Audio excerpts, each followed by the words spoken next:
2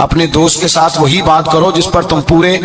اس کا مطلب کیا ہے؟ امام غزالی فرماتے ہیں اس کا مطلب یہ ہے کہ تم اپنے دوست کا اعتماد کبھی خراب نہ کرو، کبھی خراب نہ ہو. دوستیاں اعتماد پہ قائم ہوتی ہیں. اگر تمہارا ایک دوسرے کے اوپر سے اعتماد ہی اٹھ گیا کہ یہ جھوٹ بولتا ہے، اس نے اس وقت بھی مجھے کہا تھا، بہت سارے لوگ ایسے ہوتے ہیں جو اپنے دوستوں کی بنیاد پر بڑا کچھ کر لیتے ہیں. میرا دوست ایسے کر دے گا، میرا دوست. بعد میں وہ دوست صاحب تو آنکھیں پھیر جاتے ہیں، وہ کہتے ہیں وہ تو میں نے ایسے ہی چھوڑ دی تھی ایک دو بات اور تو سچی سمجھ گیا تھا. تو بھائی دوستی میں ایسا کبھی نہ کریں، اخلاص والا رویہ اختیار کریں. میرے حبیب پاک صلی اللہ علیہ وسلم نے فرمایا تو دوستی کی بنیاد ہی اللہ کی رضا پہ رکھ، دوستی کی بنیاد ہی اللہ کی رضا پہ رکھ. میرے حبیب پاک علیہ السلام فرماتے ہیں ایک دوست دوسرے دوست سے ملنے دوسرے شہر گیا، دوسرے شہر. اب یہ جو اللہ کی رضا کے لیے دوستی ہے، یہ پتہ کس کے ساتھ ہوتی ہے؟ یہ اللہ کے ولیوں کے ساتھ ہوتی ہے. یہ جو اللہ کی رضا کی دوستی ہوتی ہے نا، نیک لوگوں کے ساتھ ہوتی ہے. نیک لوگ. ہمارے زمانے میں یہ شوق نہیں ہے لوگوں کو علماء سے دوستی کرنے کا، مشائخ سے. آپ علماء اور مشائخ کے پاس بیٹھنے والے لوگوں کو پرکھ کے دیکھ لیں.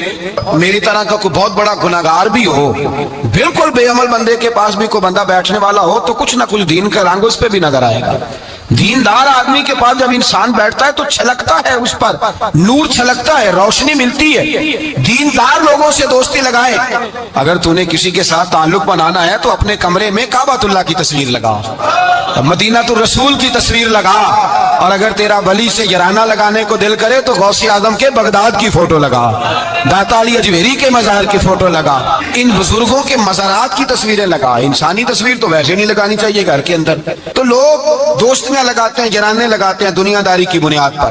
میرے نبی پاک علیہ السلام نے فرمایا ایک دوست نکلا دوسرے دوست سے ملنے اور اس کے شہر گیا ملاقات کرنے. یہ بخاری مسلم کی روایت ہے.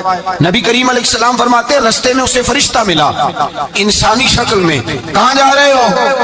کہنے لگا میں جا رہا ہوں فلاں بستی، فلاں علاقے، فلاں محلے، گاؤں میں میرا دوست رہتا ہے. تو فرشتہ کہنے لگا اس کے ساتھ کو تیرا کاروباری لین دین ہے؟ کہا کوئی نہیں. رشتہ داری ہوگی؟ کہا کچھ نہیں.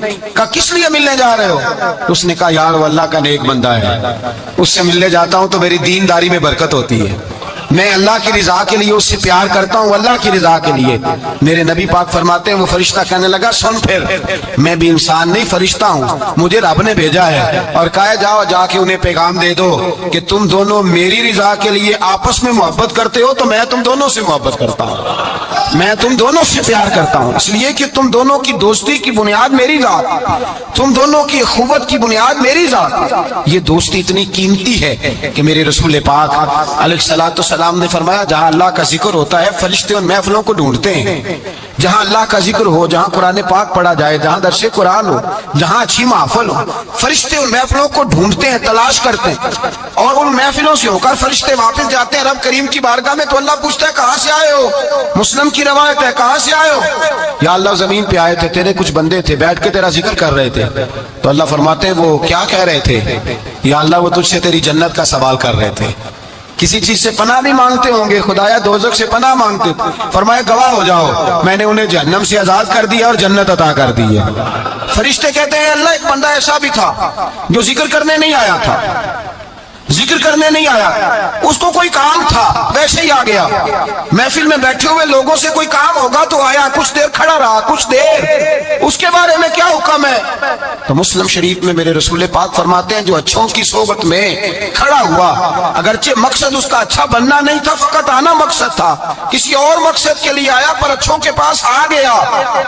میرے مصطفیٰ کریم علیہ الصلوۃ والسلام فرماتے ہیں اللہ تبارک و تعالیٰ فرماتا ہے میں نے اپنے نیکوں کی برکت سے اسے بھی جنت عطا فرما دی ہے.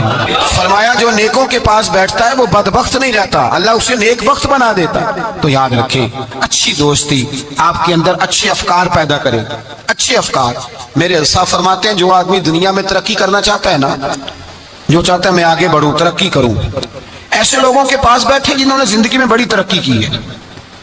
جو چاہتا ہے میں روحانیت میں آگے نکل جاؤں تو ایسے لوگوں کے پاس بیٹھے کہ جن کو اللہ نے روحانیت کا نور دیا ہوا ہے. اس لیے کہ بہت سارے لوگ ایسے ہوتے ہیں جو بڑے ہوتے ہیں اور ان کی صحبت میں جو چھوٹا بیٹھتا ہے اللہ اسے بھی بڑائی عطا فرما دیتا ہے. بڑوں کی صحبت میں بیٹھے ہیں، اچھے لوگوں کے پاس وقت گزاریں اور جب جائیں تو کچھ حاصل کرنے کی کوشش کریں. میرے عزیزوں دوستیاں رب رسول کے پیار پر. حضرت ابو ادریس خولانی تابعی بزرگ ہیں، کہتے ہیں حضرت معاذ بن جبل دمشق آئے، حضور کے صحابی تھے، بڑے خوبصورت جوان تھے، دانت ان کے چمکتے تھے. فرماتے میں مسجد میں گیا تو میں نے دیکھا ایک حالہ بنا ہوا ہے، حالہ، اور لوگ حضرت معاذ بن جبل سے مسائل پوچھ رہے ہیں. کہتے ہیں میں بھی بیٹھ گیا، رش بڑا تھا، بات نہ کر سکا. اگلے دن میں نے سوچا کہ میں ذرا ٹائم پہ مسجد جاؤں گا تاکہ حضرت معاذ بن جبل سے میری ملاقات ہو جائے. میں کافی پہلے گیا کہ ان سے مل جاؤں، تنہائی میں کچھ وقت ملے مجھے. فرماتے میں پہلے گیا لیکن وہ مجھ سے پہلے مسجد میں آئے تھے اور آ کے نماز ادا کر رہے، نوافل میں مشغول تھے. وہ فارغ ہوئے، میری طرف دیکھا، کہنے لگے کیسے آئے ہو؟ میں نے کہا حضور کل میں نے آپ کی باتیں سنی، آپ کی زبان سے قرآن سنا، رسول اللہ کا فرمان سنا، آپ کے لب و لہجے سے مجھے مٹھاس چھلکتی دکھائی دی. میں تو کل سے آپ کا دیوانہ ہو گیا ہوں، مجھے آپ سے محبت ہو گئی ہے، اللہ کی رضا کے لیے میں پیار کرنے لگا ہوں. تو حضرت معاذ بن جبل کہنے لگے پکی بات بتا، واقعی ایسے؟ اس نے کہا حضور فقط اللہ کی رضا کے لیے، فقط اللہ کی رضا کے لیے میں آپ کے پاس آیا کروں گا، نوکری کروں گا، خدمت کروں گا، آپ مجھے میرے رب رسول کا نام سکھائیں. فرمایا پکی بات ہے؟ کہا پکی بات ہے. پھر پوچھا پکی بات ہے؟ کہا ہاں. فرمایا سن، پھر میں نے اپنے نبی سے سنا ہے کہ جو لوگ اللہ کی رضا کے لیے ایک دوسرے سے محبت کرتے ہیں رب تعالیٰ بھی ان سے محبت فرماتا ہے، اللہ بھی ان سے پیار کرتا ہے. اور اس دوستی کا فائدہ قرآن مجید سورہ زخرف آیت نمبر 67، یہ گھر جا کے کھولیے گا، ان کو دیکھیے گا اور اپنے عقیدے پر ناز کیجیے گا. واضح آیت، کسی تفسیر کی ضرورت نہیں، کسی تعویل کی ضرورت نہیں، کسی بزرگ کے قول کی ضرورت نہیں. قرآن مجید میں اللہ فرماتا ہے الاخلاء یومئذ بعضهم لبعض عدو الا المتقین. فرمایا گہرے دوست قیامت کے دن دشمن بن جائیں گے، گہرے دوست، لیکن جو متقی پرہیزگار ہوں گے وہ یہاں بھی دوست ہوں گے، قیامت میں بھی دوست ہی رہیں گے. الاخلاء یومئذ بعضهم لبعض عدو الا المتقین. گہرے دوست قیامت میں دشمن بنیں گے، کہیں گے یا اللہ میں تو نہیں جاتا تھا برے کام، یہ مجھے لے جاتا تھا. دوستی دشمنی میں تبدیل ہو جائے گی. لیکن فرمایا جو متقی ہوں گے یہاں بھی دوست ہوں گے، وہاں بھی دوست ہوں گے. طبرانی شریف میں میرے نبی پاک صلی اللہ علیہ وسلم نے فرمایا جو اچھے نیک لوگ ہوں گے نا، ان میں سے اللہ تعالیٰ بہت ساروں کو جنت دے گا. کچھ کے اندر کمیاں ہو گئیں، کوتاہیاں رہ گئیں، رب تعالیٰ نے ان کے لیے جہنم کا فیصلہ کر دیا. تو مصطفیٰ کریم فرماتے ہیں وہ جو جنت میں جانے والے دوست تھے نا، جب جنت میں جائیں گے تو عرض کریں گے، اور کریں گے بھی اللہ کی توفیق سے، کہیں گے اے اللہ ہمارے ان دوستوں کو بلا، وہ ہمارے ساتھ نمازیں پڑھتے تھے، ہمارے ساتھ روزہ رکھتے تھے، ہمارے ساتھ مسجد کو جاتے، خدا بندہ ان کو بھی بلا. رب تعالیٰ کی بارگاہ سے حکم ہوگا کہ چونکہ انہوں نے غلطیاں کی، کوتاہیاں کی، ان کے لیے دوزخ کا فیصلہ کر دیا گیا، وہ تو جہنم میں چلے گئے. میرے نبی پاک علیہ السلام فرماتے ہیں وہ اس طرح اللہ کی بارگاہ میں ناز سے جھگڑا کریں گے جیسے کوئی پیارا اپنے بڑے کی بارگاہ میں جھگڑا کرتا ہے. کہیں گے اے اللہ نہیں انہیں بلا، اے اللہ انہیں بلا، ہم دوستوں کے ساتھ جائیں گے، ان کے ساتھ جائیں گے. تو میرے نبی پاک فرماتے ہیں ان نیکوں کی سفارش کی برکت سے اللہ فرمائے گا جاؤ جہنم کے دروازے کے قریب، جو تمہارا دوست ہے اسے پہچانتے جاؤ اور جہنم سے نکالتے جاؤ. اس لیے کہ تمہاری دوستی کی بنیاد تقویٰ ہے، پرہیزگاری ہے. نبی پاک صلی اللہ علیہ وسلم نے فرمایا دو دوست کٹھے رہتے تھے دنیا میں، اور جب وہ قیامت کے دن اللہ تبارک و تعالیٰ کی بارگاہ میں پیش ہوئے تو ہوا یہ کہ دونوں کی کچھ نہ کچھ نیکیاں کم ہو گئیں. سمجھ لیں دونوں کے 80% نمبر آئے، 20% میں فیل ہو گئے. اب 100% نمبر چاہیے تھے جنت میں جانے کے لیے. اب وہ دونوں 20% نیکیاں ڈھونڈنے نکلے.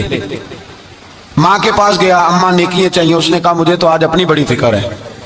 اب دونوں کو نہیں پتا، علیحدہ کہ دونوں کے ساتھ ایک جیسا معاملہ ہو گیا، اس کا حساب وہاں ہوا، اس کا وہاں ہوا. دونوں 20% نیکیاں ڈھونڈ رہے تھے، دونوں کو کوئی نہیں ملی. رستے میں دونوں کی ملاقات ہو گئی. تیرا کیا بنا؟ اس نے کہا یار 20% کمی رہ گئی. تیرا کیا بنا؟ 20% رہ گئی. اب دوست تھے نا، دوست دنیا میں بھی سودا نیکی کا، آخرت میں بھی نیکی کا. ایک کہنے لگا یار تو اس طرح کر میری والی بھی لے، تو جنت میں جانا. دوست تھے نا، حضور فرماتے ہیں کہنے لگا تو میری لے، تو جانا، چلو ایک تو جائے نا. فرماتے ہیں اس نے اس کو نیکیاں دے دی. وہ جنت کے دروازے پہ گیا تو اس کے دل میں خیال آیا میں کتنا خود غرض ہوں، میں کتنا خود غرض ہوں. اس نے نیکیاں دے کے مجھے بھیجا اور میں نے اس کا سوچا ہی نہیں. وہ دروازہ جنت سے پلٹ آیا، رونے لگا. عرش کا مالک جو سارا کچھ جانتا ہے فرشتوں سے پوچھتا ہے اسے پوچھو کیا بات ہے. اس نے کہا مولا مہربانی کر، میں دنیا میں بھی اس کے ساتھ رہا ہوں، اگر جنت میں بھی ہمیں اکٹھا فرما دے. تیری شان رحمت میں کمی نہیں آئے گی۔ میرے مصطفیٰ کریم فرماتے ہیں اس دوست کی برکت سے اللہ دوسرے کو بھی جنت عطا فرما دے گا، اللہ دوسرے کو بھی جنت دے دے گا اس دوست کی برکت سے۔ پھر میرے مصطفیٰ کریم نے دوسری جگہ پہ فرمایا، حضور فرماتے ہیں دو دوست اکٹھے رہتے تھے، اکٹھے نیکیاں کرتے تھے، نماز پڑھتے تھے، عبادت کرتے تھے، ایک میں کوتاہی رہ گئی، کوئی غلطی بڑی ہو گئی۔ اب ایک جنت میں دوسرا جہنم میں۔ اب وہ جب جنت میں داخل ہوا تو عرض کرتا ہے یا اللہ میرے دوست کو بھی بلا، میرے دوست کو چنگیاں دے لگی ساتھ میری چولی چ پھول پہ، اے اللہ میرے دوست کو بھی بلا۔ تو فرشتہ کہتا ہے کہ وہ تو جہنم میں ہے، جہنم میں یہ لفظ موجود ہیں۔ اتنے خوبصورت دوست بھی ہوتے ہیں، اس طرح کے میں یارانے ہوں گے، یہ بھی عنوان ہوگا، قیامت میں یہ رنگ بھی مہکے گا۔ اے اللہ دوست کو بھیج دے جنت میں، تو حکم ہوگا کہ وہ تو جہنم میں ہے، اس کے لیے تو دوزخ کا فیصلہ ہوا ہے۔ مصطفیٰ کریم فرماتے ہیں وہ دوست عرض کرے گا اے اللہ کیا لفظ ہیں، کیا حسن ہے، کہے گا رب کریم سے کہو کہ یا اسے جنت میں بھیج دے یا مجھے بھی جہنم میں بھیج دے۔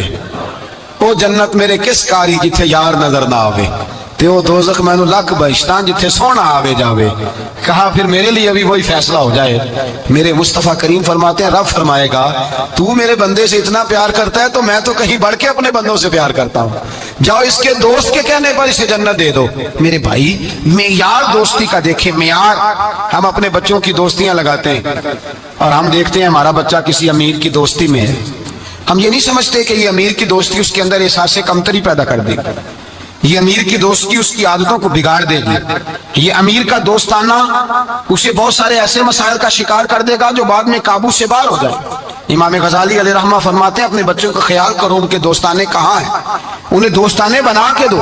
اگر ایسے لوگوں کے ساتھ ان کے یارانے ہو گئے جو ان کے اخلاق کو، کردار کو، نظریات کو بگاڑ دیں تمہارے لیے بھی مسئلہ بن جائے۔ ہم نے دیکھا ہے کچھ لوگوں نے بچوں کو آزاد چھوڑ دیا، جہاں مرضی بیٹھے جہاں مرضی اٹھے، ساری زندگی باپ پڑھاتا گیا لکھاتا گیا، بعد میں بچہ صاحب بڑے ہوئے تو اس نے کہا ابا کو تو پتہ ہی کچھ نہیں تھا، میں نیا مذہب سیکھ کے آیا ہوں، کوئی دعا نہیں مانگنی، کوئی ختم نہیں دلانا، کچھ نہیں، فارغ ہے ابا جی، اس لیے کہ میں اب جس صحبت میں بیٹھا ہوں وہاں سے مجھے یہی انداز ملا۔ ہم نے جب خیال نہیں رکھا اس پودے کا رکھا، اس کے ساتھ جو جڑی بوٹیاں تھی ان کو تلف نہیں کیا، اس کے ساتھ جو غلاظت تھی اس کو ہٹایا نہیں، اور اس کا نقصان یہ ہوتا ہے میرے بھائی کہ حالات بگڑ جاتے ہیں۔ دوستی کا معیار تقوی پہ رکھیں، دوستی کے آداب یہ ہیں کہ دوست کے ساتھ کوئی لالچ نہ رکھیں، دوست کی کبھی عیب جوئی نہ کریں، دوست کی اصلاح کرنے کی کوشش کریں، اور دوست کے دوست کو دوست سمجھیں، اس کے دشمن کو دشمن جانیں۔ اور یہ بھی خیال رہے کہ دوست، امام غزالی فرماتے ہیں دوست کا انتقال ہو جائے تو دوست کی ذمہ داری ہے اس کے گھر والوں کا بھی خیال کرے، اگر اس کے ذمہ قرضے ہوں اور یہ طاقت رکھتا ہو تو قرض بھی ادا کرے، اگر اس شخص کا انتقال ہو جائے تو کوشش کرے اس کی قبر پہ جا کے فاتحہ بھی پڑھے، گویا وہ سارے کام کرے جن کاموں سے حق دوستی ادا ہوتا ہے، اور ایسی ہر حرکت سے بچے جس سے اس کے دوست کو تکلیف ہو۔ میرے رسول پاک سید عالم صلی اللہ علیہ وسلم کے سب سے پہلے دوست حضور نے فرمایا میرا خلیل ہے ابو بکر صدیق، میرا خلیل ہے، اور اس دوستی کا انجام یہ ہوا کہ وقت وصال بھی جناب صدیق اکبر نے فرمایا مجھے گنبد خضرا پہ لے جانا اور دیکھنا اگر دروازہ کھل جائے تو دفن کرنا۔ آپ ساری کتابیں دیکھ لیں، صحابہ کہتے ہیں ہم نے دروازے پہ رکھ کے عرض کی حضور ابو بکر حاضر ہے، لیٹنا چاہتے ہیں، تو مصطفیٰ کریم کے روضے سے آواز آئی دوست کو دوست کے ساتھ ملا دو، دوست کو دوست پانی پرن سہیلیاں رنگا رنگ کڑے تے پریا اس دا جانیے جس دا توڑ جڑے۔ دوستی تعلق کو نبھائیں، اس کو مضبوط کرنے کی کوشش کریں، اس کی بنیاد اللہ کی رضا بنائیں، غریبوں سے دوستی لگائیں، ایسے لوگوں سے دوستی لگائیں جن کی آپ کو ضرورت ہے، جن کو آپ ہاتھ تھام کے آگے تک لے جا سکتے ہیں، ایسے لوگ۔ رحمت اللہ علیہ سادات کرام سے تعلق تھا، سید زادے تھے۔ سادات کرام کو اللہ یہ عزت دیتا ہے کہ پیدائشی طور پر بھی ان لوگوں کے پاس سند ہوتی ہے کہ ان کی عزت کرنا امت پہ ضروری ہے۔ تیری نسل پاک میں ہے بچہ بچہ نور کا، تو ہے نے نور تیرا سب گھرانہ نور کا، یہ ان کو فضیلت ہوتی ہے۔ بابا صاحب فرماتے ہیں میرے پاس فضیلت تھی، عظمت تھی، میں سید زادہ تھا اور گیلانی سید غوث اعظم کی اولاد، لیکن آپ فرماتے ہیں مجھے پتا تھا کہ اندر سے میں خالی ہوں۔ ہمارے زمانے میں کچھ برادریاں ایسی ہیں جن کو ہم لوگوں نے بڑا بنا دیا ہے، وہ بڑے بن گئے ہیں، نیچے اترنے کو تیار نہیں۔ اور میں اکثر کہا کرتا ہوں کہ یہ زیادتی دونوں طرف سے ہوتی ہے، اصل مجرم وہ نہیں جو اپنے آپ کو بڑا جانتا ہے، اصل مجرم وہ ہے جو اپنے آپ کو چھوٹا سمجھتا ہے، وہ اصل مجرم۔ تو اس زمانے میں سادات کرام کی بڑی عزت تھی، بڑا نام تھا. تو بابا صاحب کہتے ہیں میرے گھر میں پیری مریدی تھی، ابا جی بھی پیر، دادا جی بھی پیر، پردادا جی بھی پیر، سارے پیر تھے. لیکن میں جب اپنے دل پہ نظر ڈالتا تھا تو خالی تھا معاملہ، شے کوئی نہیں تھی پاس. ہاتھ چموا لینا، نذرانہ لے لینا بات ٹھیک ہے، لیکن نہ علم نہ معرفت، کوئی شے نہیں. اور فرماتے ہیں میں نے جب پلٹ کے دیکھا نا، پورے علاقے پہ نظر ڈالی تو ایک درویش بابا، ایک سادہ بابا سائیں عنایت قادری، جس کی کوئی بڑا نام نہیں، کوئی بڑی برادری نہیں، اور کام اس کا کیا ہے، رمبا لے لیتا اور سارا دن کھیتوں میں محنت کرتا. لیکن جب مغرب ہوتی تو اس بابے کی مجلس سجتی، اور کہتے ہیں جب ایک دفعہ وہ اللہ ہو کہتا تو اس کی ساری داڑھی آنسوؤں سے بھر جاتی. اور جب عشاء کے بعد وہ حضور پہ درود پڑھنا شروع کرتا تو لگتا یہ کہ یہ سادہ نہیں پڑھ رہا، یہ مصطفیٰ کی زیارت کر کے درود پڑھ رہا ہے. فرماتے ہیں میری ساری برادری کو پتا تھا کہ اس کے پاس معرفت ہے، لیکن مسئلہ یہ ہے کہ ہم سید ہیں، وہ رائی ہیں. اب وہاں جائیں بت توڑیں کیسے، ٹوٹتا ہی نہیں، بہت بڑی مصیبت، کیسے ٹوٹے گا. لوگ کہیں گے تو مولوی کے پاس جاتا ہے. تو یہ ہو گیا ہے ساری زندگی گناہ کرتے رہو، ظلم کرتے رہو، ہمیں تانے کا ڈر نہیں. درویش کے پاس جائیں تو لگتا ہے کوئی تانا دے گا کہ کدھر چلا گیا، کدھر چلا گیا. یہ کر یار دے نام دا ملے میں نہ انہوں چولی پا لئے پنجے سٹیے نا، تو یہ کر نار دے نام دی ملے سولی چوٹا چوٹ لئے پشانٹیے نا. بابا صاحب کہتے ہیں میں روز اپنے آپ سے جنگ کرتا کہ جاؤں کہ نہ جاؤں. 2 4 5 لوگوں سے میں نے مشورہ کیا تو کہنے لگے تو سیدوں کو بدنام کرے گا، اب تو سادات کو بدنام کرے گا کہ سید ہو کے کسی کے دروازے پہ جاتا ہے. بابا صاحب کہتے ہیں ایک دن لڑتے لڑتے میں تھک ہی گیا، میں چلا ہی گیا. میں نے کہا نہیں، اندر کا بت توڑوں گا تو بات بنے گی. کہتے قصور کا میں رہنے والا تھا، اور مجھے سمجھانے کے لیے اچ شریف سے جہاں کے آپ رہنے والے تھے، جو پچھلا علاقہ تھا، وہاں سے بڑے بزرگ بلائے گئے کہ بلے شاہ کو سمجھاؤ. کہتے ہیں وہ بابا جی جب آئے تو میں پہچان گیا برادری کے، قبیلے کے، علاقے کے بڑے. میں جب ان کے قریب گیا تو وہ نہیں مجھے جانتے تھے، بزرگ تھے، میں تو جانتا تھا نا. تو مجھے کہنے لگے بیٹے کون ہو؟ تو میں نے کہا حضور میری تو پہچان ہی کوئی نہیں، میری تو کوئی پہچان نہیں، آپ بتائیں آپ کون ہیں؟ تو کہنے لگے اسی اچھیرے، ساڑی ذات اچھیری، کیونکہ اچ شریف اچ رہی ہیں. تو اب تو بتا. تو بابا صاحب کہنے لگے اسی قصوری تے ذات بھی قصوری، کیونکہ ویچ قصور دے رہی ہیں. وہ جو چھوٹے تو اپنا قصور مانتے ہیں، ہاں جے کوئی سانو اچھا مل جائے تے نیمے ہو بھینے، بات ختم ہو گئی. بابا صاحب رحمت اللہ علیہ کو بڑا سمجھایا. بابا جی کہنے لگے حضور میں کیا کروں؟ میں جب اس درویش کے پاس جاتا ہوں تو مجھے رب یاد آتا ہے. جب میں اس کے پاس جاتا ہوں تو میرے من کی میل کچیل دھو ڈالتا ہے، اور میں اس کی مجلس میں بیٹھا ہوتا ہوں تو لگتا ہے کہ مدینے والا رسول بھی مجھے مسکرا کے دیکھ رہا ہے. میری مجبوری ہے، میرے وہ جو اندر کے باطن کے میل ہے نا اس نے دھو ڈالے. اور کہا حضور آپ تو کہتے ہیں اس کے پاس نہ جاؤ، میرا تن تو گھر میں ہوتا ہے، میرا من اسی کے پاس رہتا ہے، میں اسی کے ساتھ رہتا ہوں، اسی کے پاس بیٹھتا ہوں، اسی کے پاس ہوتا ہوں. اور میری کشش اتنی سخت ہے کہ اب میرا گزارا نہیں، اب اسی کے ساتھ جیڑا بلے نو سید آکھے